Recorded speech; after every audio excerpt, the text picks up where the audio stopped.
Okay, सगळ्यांना आवाज ऐकू येतोय माझा? येस बाळांनो, ऐकू येतोय आवाज माझा?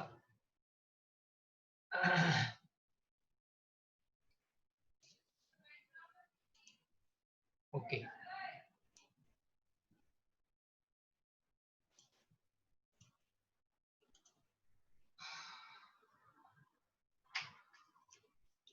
येस, लास्ट लेक्चरला आपण अज्ञातोस्टोमाटा बघितलेला डिव्हिजन. आता आपण बघतोय ज्ञातोस्टोमाटा. नाव अज्ञातोस्टोमाटा आणि ज्ञातोस्टोमाटामध्ये फरक आहे. अ म्हणजे नाही. Okay, so mouth is not actually means jaw is absent and mouth is circular. Where in case of gnathostomata, mouth having jaw. Gnatho means jaws. Stomata म्हणजे mouth is present and mouth having jaws. Now division gnathostomata is divided into two superclasses. The first one is class Pisces, that is fin bearing animals, and superclass Tetrapoda. So tetra means four, poda means leg. The animal having four legs, they are called as tetrapods. So Gnathostomata is again divided into two superclasses. First one is Pisces and second one is Tetrapoda. So first we'll discuss superclass Pisces. Now आपण काय बघायचं तर हे characters लिहिताना डोळ्यासमोर animal आणायचा. आता पायसिस म्हणजे फिशचे सगळे अॅनिमल्स, कॉमन अॅनिमल्स आपल्याला सगळ्यांना माहिती आहेत. बॉडी स्ट्रीमलँड आहे, बॉडीवरती स्केल्स आहेत, बॉडीला फिन्स आहे, रेस्पिरेशन गिल्स मधनं होतं, बरोबर. सो असे असे कॅरेक्टर्स आहेत, हे आपल्याला इन जनरल कॅरेक्टर्स आपल्याला माहिती आहेत. सो डोळ्यासमोर अॅनिमल आणून एक्सप्लेन करायचं. बघा, first पायसिस, they are all are aquatic animals. So aquatic animals are there. Now these are the पायकिलोथर्मिक. आता ना दोन गोष्टी महत्वाच्या आहेत. एक पायकिलोथर्मिक आणि दुसरं म्हणजे होमिओथर्मिक, ज्याला आपण कोल्ड ब्लडेड आणि वॉर्म ब्लडेड अॅनिमल्स म्हणतो. ना कोणी सांगू शकेल का मला what is the difference between cold blooded आणि warm blooded animal? What is warm blooded and what is cold blooded? What is the difference between cold blooded and warm blooded animal?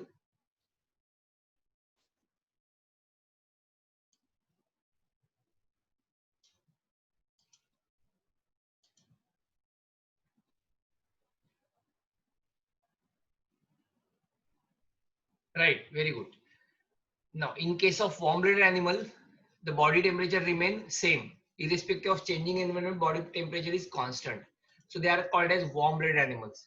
And cold blooded animals, जसं बाहेरचं temperature change होतं तसं यांचं temperature change होणार.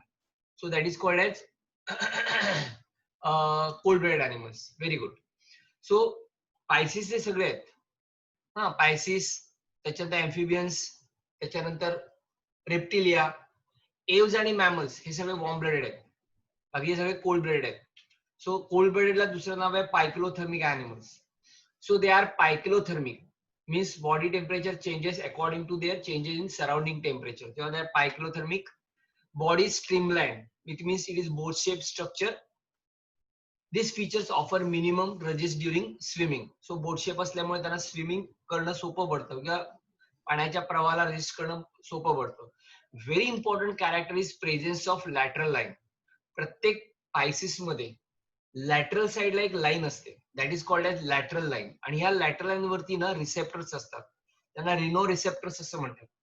दिस play very important role. दोन गोष्टी काय करतात, lateral line play very important role in balancing body balancing, equilibrium, body बॅलन्सिंगचं काम लॅटरल लाईन करतात.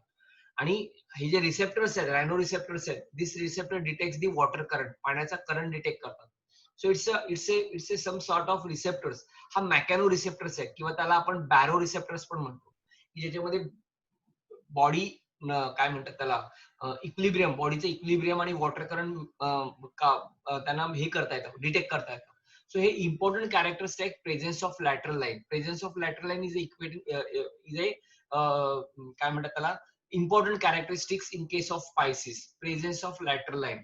Now locomotion is by body muscles and fins. Now the body contain fin. वरच्या फिनला dorsal fin म्हणतात, खालच्या फिनला वेंट्रल फिन म्हणतात. Dorsal fin, ventral fin, पुढे pelvic girdle, pelvic fin, मागे पेक्टोरल फिन. गर्डल नाही इकडे, फिन आहे. Pelvic fin, pectoral fin. पुढचे ते पेक्टोरल, मागचे ते pelvic fin. So locomotion is done by muscles and fin.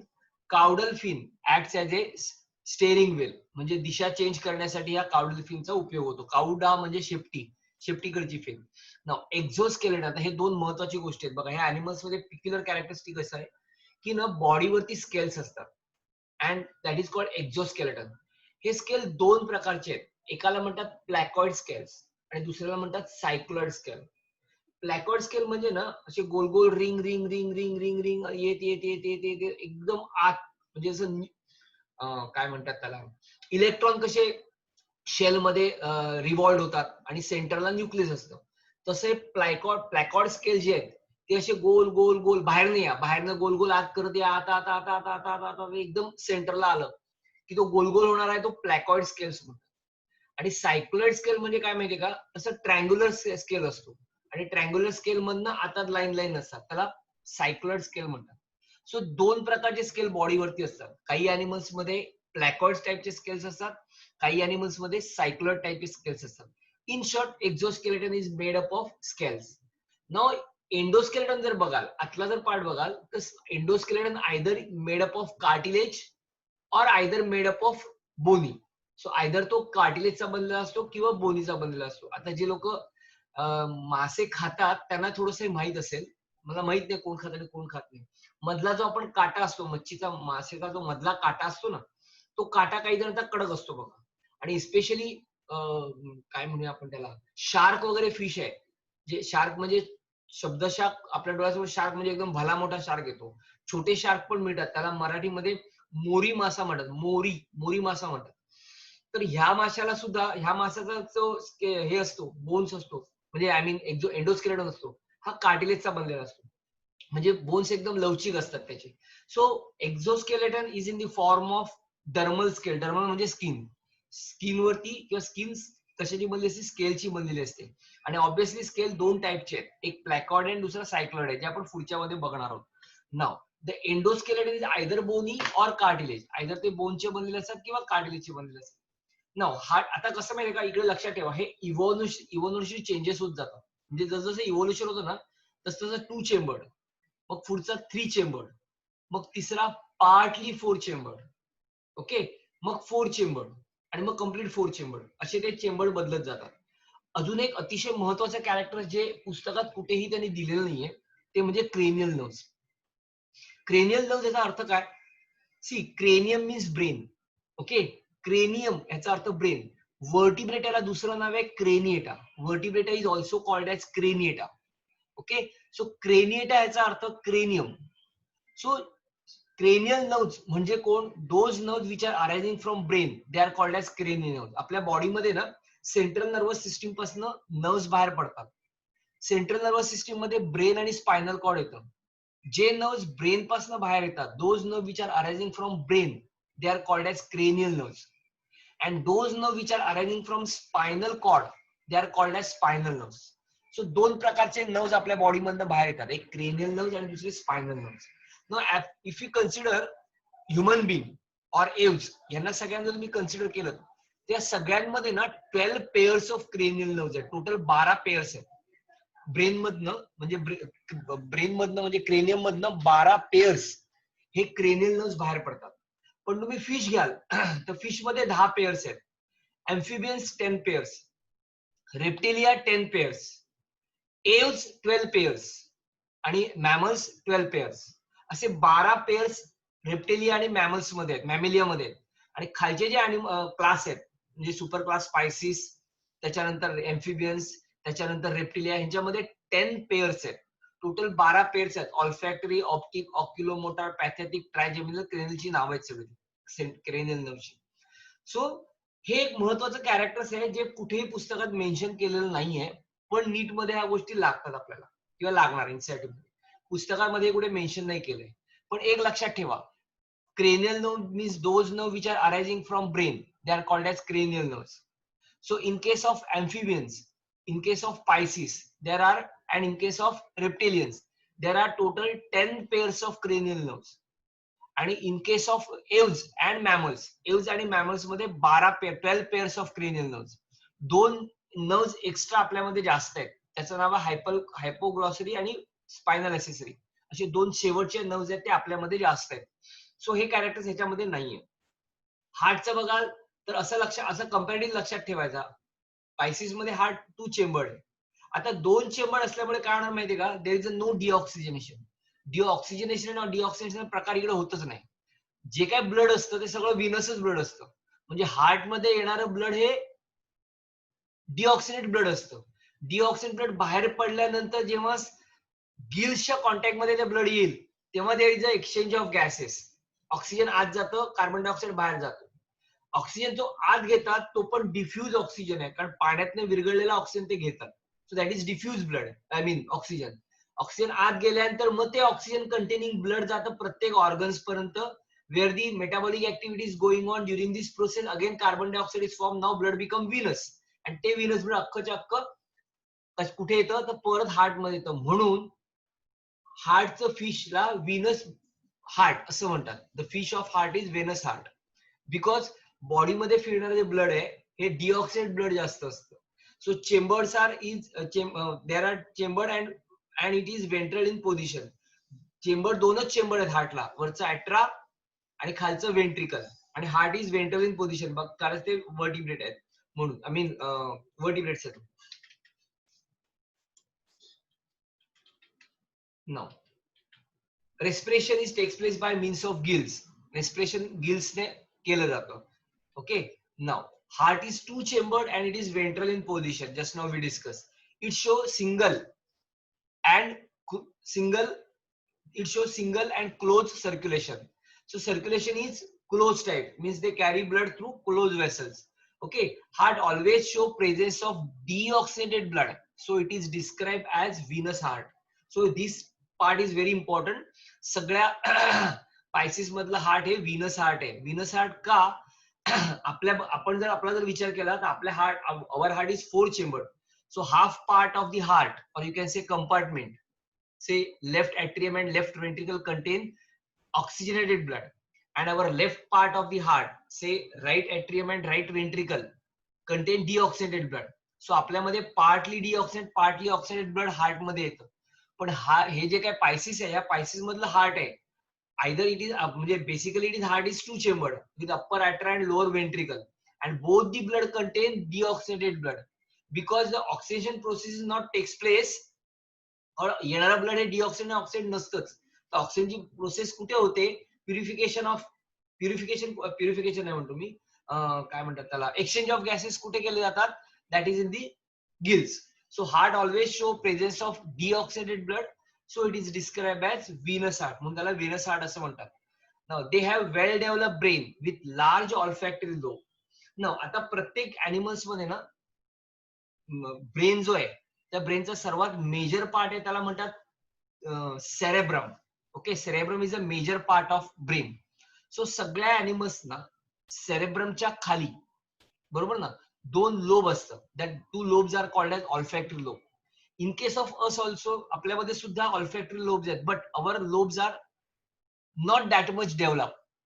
पण हे जे काय लोअर अॅनिमल्स आहेत, या सगळ्यांचे अॅनिमलचे ऑल्फॅक्टरी लोब्स असतात हे बऱ्यापैकी डेव्हलप झालेले असतात. म्हणून या सगळ्या अॅनिमल्सना खूप लांबचा पर्यंत वास कळतो. आपल्याला एका वासाची लिमिटेशन आहे, एका लिमिटेशनच्या पुढे आपण वास हे करू शकत नाही, म्हणजे काय सेन्स करू शकत नाही, कारण आपली ऑल्फॅक्टरी लोब ही छोटी आहे. पण बाकीचे जे अॅनिमल्स आहेत, इव्हन दो आपल्या फक्त ह्युमन सोडून, इव्हन दो रॅट मध्ये सुद्धा बऱ्यापैकी ऑल्फॅक्टरी लोब डेव्हलप झालेली आहे. कुत्र्या मांजरांमध्ये पण ऑल्फॅक्टरी लोब बऱ्यापैकी डेव्हलप झालेली आहे. खालच्या सगळ्या अॅनिमल्स मध्ये ऑल्फॅक्टरी लोब वेल डेव्हलप झालेली आहे. त्यामुळे असे अॅनिमल्स खूप लांबपर्यंतचा वास सेन्स करू शकतात. आपण ते करू शकत नाही, स्पेशली ह्युमन बिंग.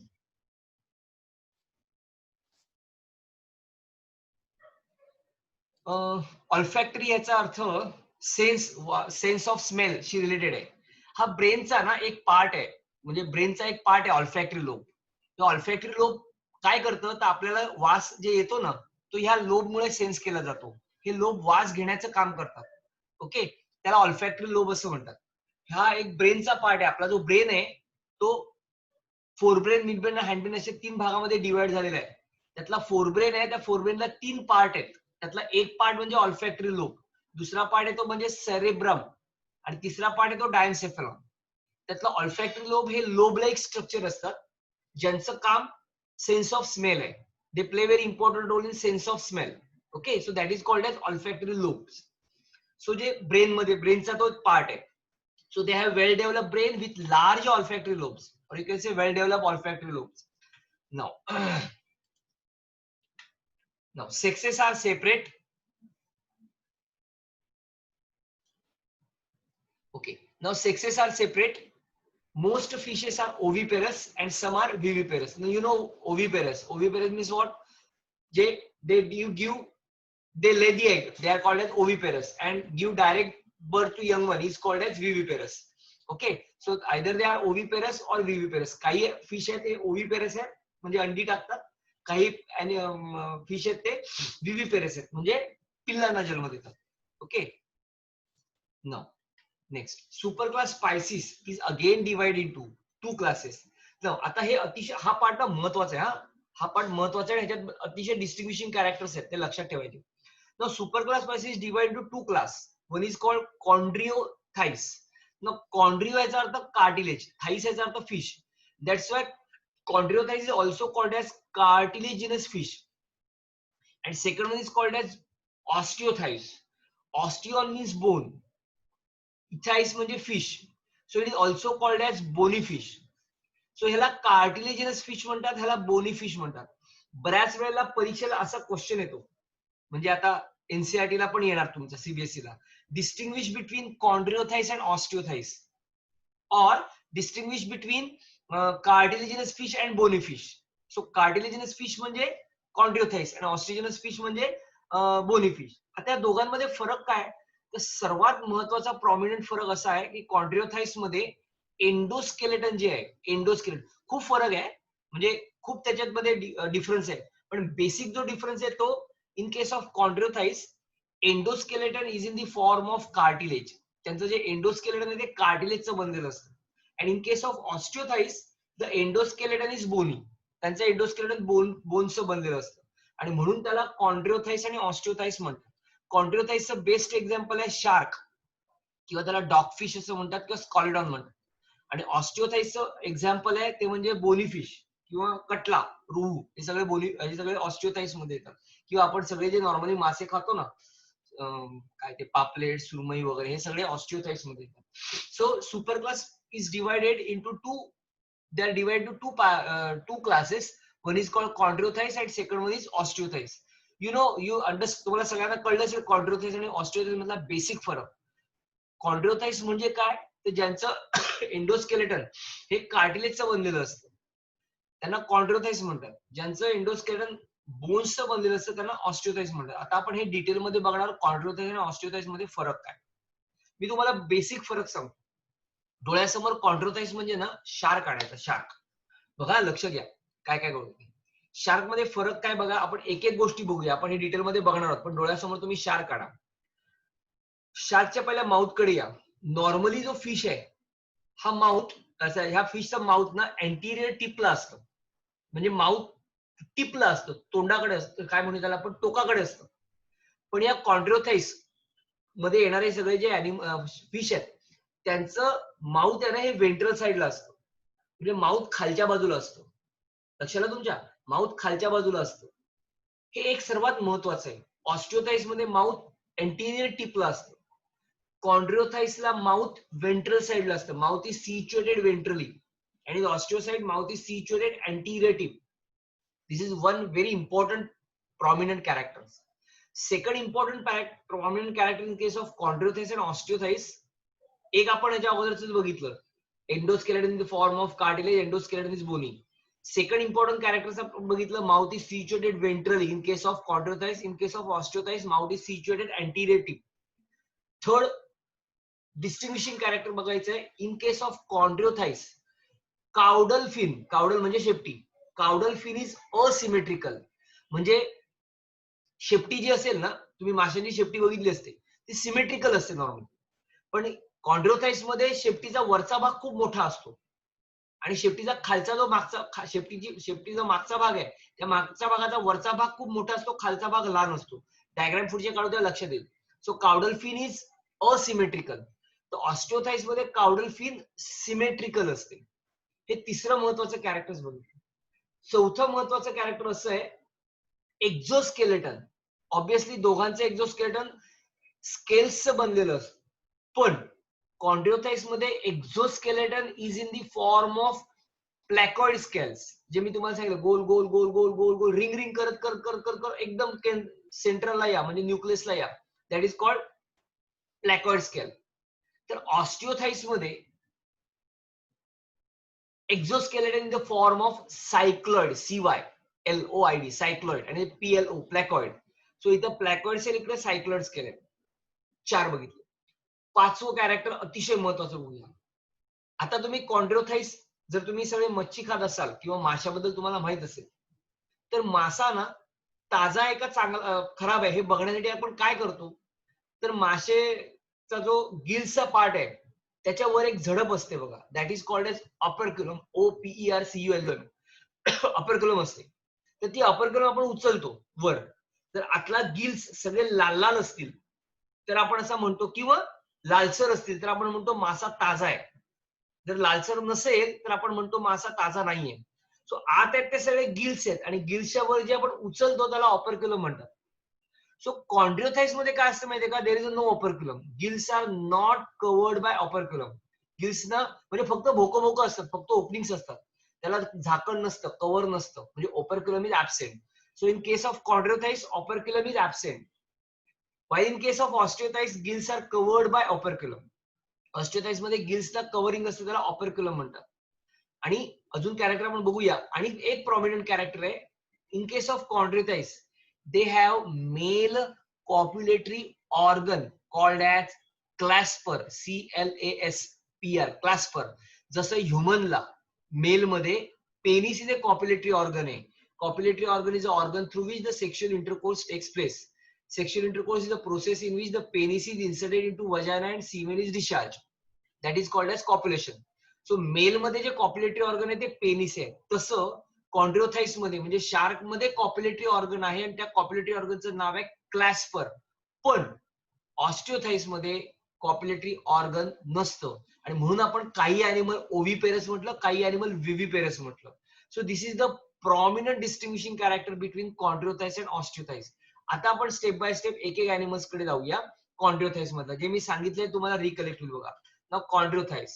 कॉन्ड्रिओथाईस पहिलं महत्वाचं कॅरेक्टर आहे कार्टिलेजिनस फिश. नाव exoskeleton, they are marine animals with streamlined body, हे कॉमन आहे. and they have cartilaginous endoskeleton, that is very important. Second, mouth is located ventrally, that is mouth is situated ventrally. Ventral म्हणजे खालच्या बाजूने असतं. Normally सगळे मासे पुढच्या बाजूने तोंड उघडतात. तुम्ही माशांचा कधी बघितलं असेल तोंड पुढच्या बाजूला असतं, पण ह्या प्रकारचे जे कॉन्ड्रिओथाईस मधले येणारे फिश आहेत त्यांचं माउथ खालच्या बाजूला असतं, म्हणजे वेंट्रल साइडला असतं. So mouth is located ventrally. Now notochord is persistent throughout life. आता हे सगळ्या वर्टिब्रेट मध्ये तेच आहे. Now gill slits are separate and without operculum. So gills are not covered with operculum. Now the skin is tough and containing minute placoid scale. जे आता मी तुम्हाला सांगितले गोल गोल गोल गोल करत येणाऱ्या स्केल्स ना प्लॅकॉइड स्केल म्हणतात. म्हणजे स्किनवरती स्केल्स असतात आणि स्केल्स कसे असतात, प्लॅकॉइड असतात आणि स्किन टफ असते, सॉफ्ट नसते. Now, their jaws are very powerful, upper jaw and lower jaw. Now, these animals are predatorious, म्हणजे they killing animals. म्हणजे animals वरती काय म्हणतात ते मारा करून त्यांना खाणारे animals आहेत. शार्क वगैरे मासे तुम्हाला माहिती असते. ओके, सो predatorious म्हणजे killing other animal. Predatorious म्हणजे killing other animals. Now, due to absence of air bladder, त्यांच्यामध्ये हा एक पॉइंट हा राहिला, एअर ब्लॅडर नसतो. Due to absence of air bladder, there is no air bladder. They have to swim constantly to avoid sinking. त्यामुळे ते constantly swim करत असतात. नाहीतर खाली हे नाही, बायोन्सी नाही मिळत त्यांना, तरंगायला नाही मिळत. तरंगायला नाही मिळत ते खाली जाऊन बसतील. ओके, ते होऊ नये म्हणून ते सारखे स्विम करत असतात, कारण एअर ब्लॅडर इज ऍबसेंट. हे एक महत्वाचं कॅरेक्टर आहे. Heart is two chamber, common आहे, one auricle and one ventricle. It is not distinguishing character. बघा हे आता मी तुम्हाला शार्कचं दाखवतोय. माउथ आहे ते डॉर्सल साइडला आहे. हे गिल्स आहेत which is not covered with operculum. Dorsal fin आहे, वेंट्रल फिन आहे, पेल्विक फिन आहे आणि पेक्टोरल फिन आहे. ओके, हे पिक्टोरल फिन, ही पेल्विक फिन, ही caudal fin. Caudal fin asymmetrical आहे, एक मोठी आहे एक छोटी आहे. So this is asymmetrical. And very important character दिसत नाहीये पण इकडे याची लॅटरल लाईन असते. This is the lateral line and the lateral line is a peculiar characteristics of all Pisces. So this is the best example of chondrothies. Now some of them are electric organ. म्हणजे काही animals मध्ये कॉन्ट्रोथाइस मध्ये electric organs असतं, त्याला ट्रोपिडो म्हणतात. And some म्हणजे animals त्याचं नाव torpedo. And some other containing poisonous sting त्यांना ट्रायगॉन म्हणतात. हे फिश आहेत, ट्रायगॉन अँड ट्रोपिडो. ट्रोपिडो हे फिश आहे. ट्रोपिडो म्हणजे इलेक्ट्रिक ऑर्गन्स, म्हणजे शॉक हातला गेला शॉक लागतो. अँड हे सगळे they are the defensive mechanism आहेत त्यांचे, म्हणजे शत्रूपासून बचाव करण्यासाठी त्यांना असलेले हे आहेत ते ऑर्गन्स आहेत. Very big, they are cold-blooded pyrothermic animals. They lack the capacity to regulate their body temperature. सगळे pyrothermicच आहेत. Now, sexes are separate. हे महत्वाचं character. Caudal fin is heterosexual म्हणजे asymmetrical in male. Pelvic fin bears clasper. Clasper is the copulatory organ. Pelvic जी fin आहे त्या pelvic fin ला मध्ये इकडे मेल copulatory organ असतं, त्याला म्हणतात clasper. Now they have internal fertilization and many of them are viviparous. Example Scalidon, ज्याला डॉगफिश म्हणतात. त्याच्यानंतर आता आपण बघितलं Percyst, that is sawfish, Pericyst. त्याच्यानंतर Carcharodon, Carcharodon म्हणजे ग्रेट व्हाईट शार्क. देन ट्रॅगॉन म्हणजे स्टिंगरे, जे इकडे आपण एक्झाम्पल बघितलं. So these are the common name of हे काय कॉन्ट्रोथाइस. नाव पुढचं बघूया आपण ऑस्टिओथाइस. Osteothys, the name itself indicate that endoskeleton in the form of bone. So that's why they are called as bony fish. They includes both marine and fresh water. They strictly marine water होते हा, with bony exoskeleton. Sorry, endoskeleton. Now body is streamlined. Mouth is mostly terminal म्हणजे anterior tip. ह्या सगळ्या फिशचे mouth हे anterior टिपला असतात, mostly terminal असतात. They have 4 pairs of gills which are covered by an operculum. इकडे operculum cover होतं, इकडे तिकडे operculum कव्हर नव्हतं, इकडे operculum कव्हर आहे. सो गिल्स ला कव्हरिंग आहे आणि त्या कव्हरिंगला म्हणतात operculum, or you can say gills are covered by operculum. Skin is covered with cycloid or tenoid scale, त्याला tenoid scale पण म्हणतात. तिकडे आपण बघितलं placoid scale, हे cycloid scales. Now air bladder is present, तिकडे air bladder absent होतं. With regulates buoyancy, तरंगायला त्यांना उपयोग होतो. Okay, they show 2 dorsal fin. इकडे फक्त एकच डॉर्सल फिन होतं शार्कला. डॉर्सल म्हणजे वरच्या बाजूला, इथे मात्र 2 फिन्स आहेत. Now tail fin is form by 2 equal lobes, म्हणजे त्याला सिमेट्रिकल फिन म्हणतात, होमोसिरल. म्हणजे तिकडे टेल कशी होती असिमेट्रिकल होती, इकडे टेल कशी आहे सिमेट्रिकल आहे. हार्ट इज 2 चेंबर्ड, ते ठीक आहे, ते दोघांमध्ये कॉमन आहे. They are cold blooded animals, they are also same. Sexes are separate. Fertilization is usually external because they don't have copulatory organ. So copulatory organ नसल्यामुळे या ग्रुपमध्ये येणाऱ्या, या क्लासमध्ये येणाऱ्या अॅनिमल्स मध्ये copulatory organ नाही आहे, त्यामुळे fertilization एक्सटर्नल आहे. Okay, they are mostly oviparous and development is direct. Development त्यांची डायरेक्ट होते. Okay, so these are the characteristics of osteichthyes आणि त्याचे एक्झाम्पल आहेत. आपण पहिले हे बघूया. बघा, हे डॉर्सल फिन आहे, ही ऑपरक्युलम आहे. ओके, हा कटला फिश आहे. आता क्लिअर, ह्याला ही जी काही फिन आहे ही पेल्विक फिन आहे, ही वेंट्रल फिन, ही डॉर्सल फिन. माउथ टोकाला आहे बघा, that is called anterior tip असं म्हणूया आपण, किंवा टर्मिनल. मगाशी शार्क मध्ये माउथ खालच्या बाजूला होतं इकडे, दॅट इज म्हणजे कॉन्ट्रोथाइस मध्ये. हे महत्वाचं आहे. गिल्सला कव्हर असायला ऑपरक्युलम आहे, म्हणजे थोडक्यात आपण त्याला झडप म्हणूया, गिल्सच्या वरची असलेली झडप, त्याला ऑपरक्युलम. पेक्टोरल फिन आहे. आणि सर्वात जी शेवटची सांगितलेली ती मी काउडल फिन, ही सिमेट्रिकल आहे. मगाशी तुम्ही बघितलं असेल शार्क मध्ये बघितलं असेल तर ती फिन होती असिमेट्रिकल. असिमेट्रिकल फिन होती, एक मोठी एक छोटी. काउडल फिन एक मोठी एक छोटी, ते असिमेट्रिकल आहे. आणि माउथ खालच्या बाजूला होतं, म्हणजे वेंट्रल साइडला होतं. इथं कसं गिल्सला कव्हरिंग नव्हते, so gills are not covering by operculum. इथं त्याच्या बरोबर विरुद्ध आहे. ओके, एक्झॅक्टली अपोजिट कॅरेक्टर तुम्हाला दिसतील. काउडल फिन आहे, सिमेट्रिकल आहे, gills are covered with operculum, mouth anterior tip आहे. ओके. सो हे आणि याच्यात दिसतात ते स्केल्स तुम्हाला. सो एक्झाम्पल आहे मरीन. मरीन मध्ये एक्झोकोटिकस टिकस म्हणजे फ्लाइंग फिश म्हणतात त्याला, हे मरीन फिश आहे. अजून मिरर फिश आहे हिप्पोकॅम्पस म्हणजे सी हॉर्स. ओके, हा जो दिसतोय तो हिप्पो सी हॉर्स म्हणतात त्याला. त्याच्यानंतर ह्याच्यामध्ये काय फ्रेश वॉटर मध्ये येतात लेबिओ म्हणजे रोहू. ओके, त्यानंतर कटला, त्याला कटला कटला असं म्हणतात. त्यानंतर कॅलेरस दॅट इज मगुर. त्याच्यानंतर अक्वेरियम मध्ये बेटा म्हणजे फायटिंग फिश आणि pterophyllum that is angel fish. Angel fish तुम्हाला ह्याच्यामध्ये एक्वेरियम मध्ये ठेवतात माहिती आहे. एंजल सगळ्यांना कोणाकडे जर फिश टँक असेल तर तुम्हाला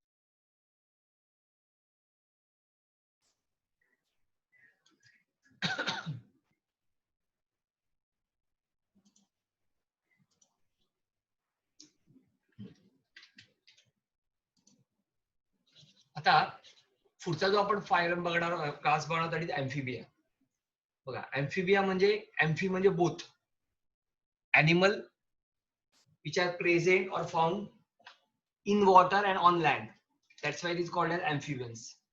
कॅरेक्टर्स बघा काय काय येतात त्याचे अँफिबियन्सचे कॅरेक्टर्स. ओके, कॉन्ट्रोथाइज ऑस्ट्रोथाइज मध्ये कोणाला काय डाऊट आहे? हे अतिशय महत्वाचं आहे हा कॉन्ट्रोथाइज आणि ऑस्ट्रोथाइज. बऱ्याच वेळेला नीट मध्ये याच्यावरती प्रश्न येतात आणि बोर्डाला पण म्हणजे एक्झामला पण प्रश्न डिस्टिंग्विश येतो कॉन्ट्रोथाइज आणि ऑस्ट्रोथाइज. कोणाला काही शंका डाऊट असेल तर मला सांगा, नसेल तर नाही म्हणून सांगा, मी पुढे जातो जरा पटकन. इफ यू एनी डाऊट कॉन्ट्रोथाइज ऑस्ट्रोथाइज, कॉन्ट्रोथाइज आणि ऑस्ट्रोथाइज मध्ये कोणाला काय डाऊट आहे का?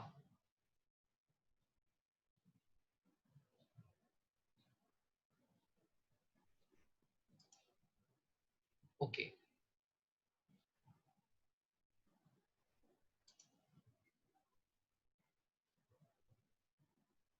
कोणाला नाही डाऊट अजून?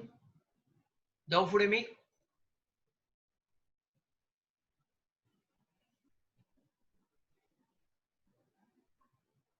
Okay.